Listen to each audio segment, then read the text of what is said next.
Have you ever wondered how tables are created in a database system? Just as a well-organized bookshelf can make it easier to find your favorite novel, database tables help keep your data tidy and accessible. These tables are the building blocks of any database where your data lives and breathes.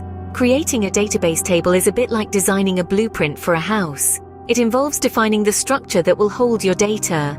This includes selecting the database where your table will reside, defining the table itself with the create table statement, and specifying the column names, data types, and any constraints. Imagine the columns as the rooms in your house, each with a specific purpose, and the constraints as the rules that keep everything in order. And just like a blueprint, once your table design is complete, it's time to build, or in this case, execute the statement. Stay tuned as we delve deeper into each step of creating a database table. Before creating tables, one must select the appropriate database. Now, you might be wondering, how do we do that? Well, it's quite simple. In SQL, we use the use statement to switch to a specific database. This statement is like your passport, allowing you to access the database of your choice. For instance, if you want to switch to a database named my_database, you would type use my_database into your SQL environment. You just need to replace my_database with the name of your database. Now, it's important to note that you should only switch to a database that you have the necessary permissions for. If you don't, your SQL environment will let you know with an error message. Once you have selected your database, you can proceed to create your table. But remember, just like a chef prepping for a meal, make sure you're in the right kitchen before you start cooking up those tables. The creation of a table begins with the create table statement. This is the command that tells your database system, hey, I want to create a new table. It's like a blueprint for the structure of your data. So how does the create table statement work? It's quite simple, really. You start with the words create table, followed by the name you want to give your table. For our example, let's call our table employees. Now, inside parentheses, we begin to define our columns. Each column is defined by a name, a data type, and any constraints we might want to apply. In our employees table, we're going to have 4 columns: ID, name, department, and salary. The ID column is an integer, denoted by the data type int, and it's going to be our primary key. Primary keys are unique identifiers for each row in the table, ensuring that every record is distinct. Next, we have the name and department columns. These are going to store text data, so we use the VARCHAR data type. This stands for variable character string. We put 100 in parentheses after varchar to specify a maximum length for our text. Finally, we have the salary column. We're going to store this as a decimal number, so we use the decimal data type. The numbers in parentheses after decimal 10 and 2 specify the maximum number of digits the number can have, and the number of digits after the decimal point respectively. Now, about constraints. Constraints are rules that we apply to our columns to maintain data integrity. In our example, the ID column is not only an int, but it's also a primary key. This means that each ID must be unique and cannot be null. We can also add other constraints like not null, unique, and check, depending on our specific needs. So, our create table statement looks like this: create table employees. With your table defined, you can now execute the statement. Data types and constraints are vital aspects of a table. Let's delve a bit deeper into these concepts. Data types define the kind of data a column can hold. For instance, an int data type is perfect for storing integer values, while varchar is used for variable length character strings.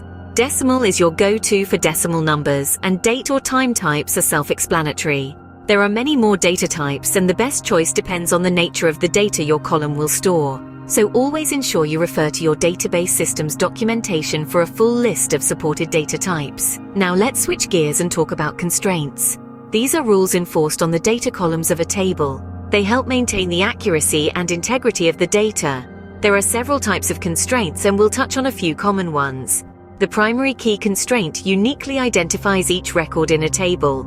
Typically, this would be an ID column where each entry is unique. Foreign key, on the other hand, is used to prevent actions that would destroy links between tables. A not null constraint ensures that a column cannot have a null value.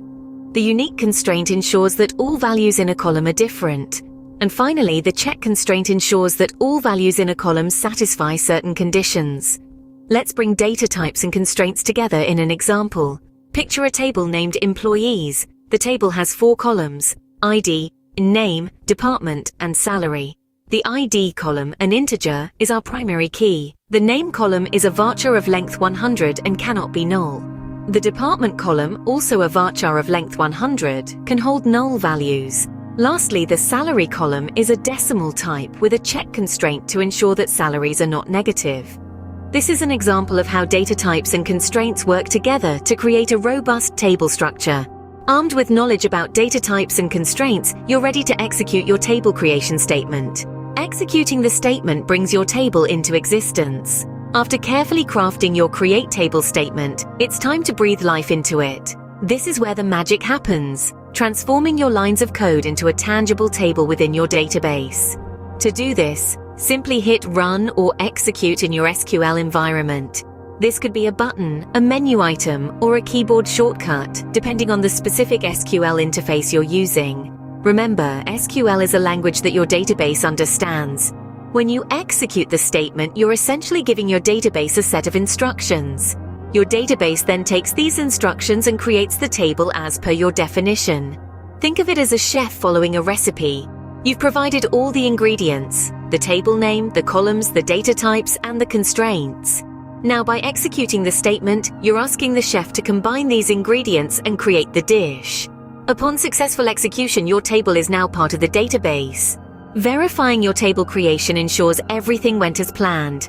Now that we've put in the work to design and create our table, let's make sure that it's been created successfully and all the details are in order. There are 2 main ways to do this: listing the tables in the database or describing the structure of the table. Let's start with the first method, listing all tables in the database. In SQL, there's a simple command that does this for us. By typing show tables into our SQL environment, it will return a list of all tables present in our current database. This is a quick way to check if our table, employees in this case, has been successfully added to the list of tables. If it's there, then we know our table has been created.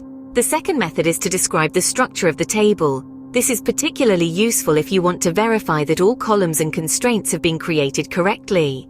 The command to do this in SQL is describe, followed by the name of your table. So, in our case, we would type describe employees. This command will return a detailed description of our table, including each column name, its data type, and any constraints that have been applied. For example, we should see our ID column listed as an int and as the primary key. Our name column should be a varchar of 100 characters and marked as not null. The department column should also be a varchar of 100 characters, and the salary column should be a decimal with a check constraint, ensuring that the salary is always greater than or equal to 0. These 2 methods of verification are crucial to ensuring that our table has been created correctly. They offer a way to double-check our work and confirm that our data is being stored in the exact structure we intended. Congratulations! You've just created a table in your database.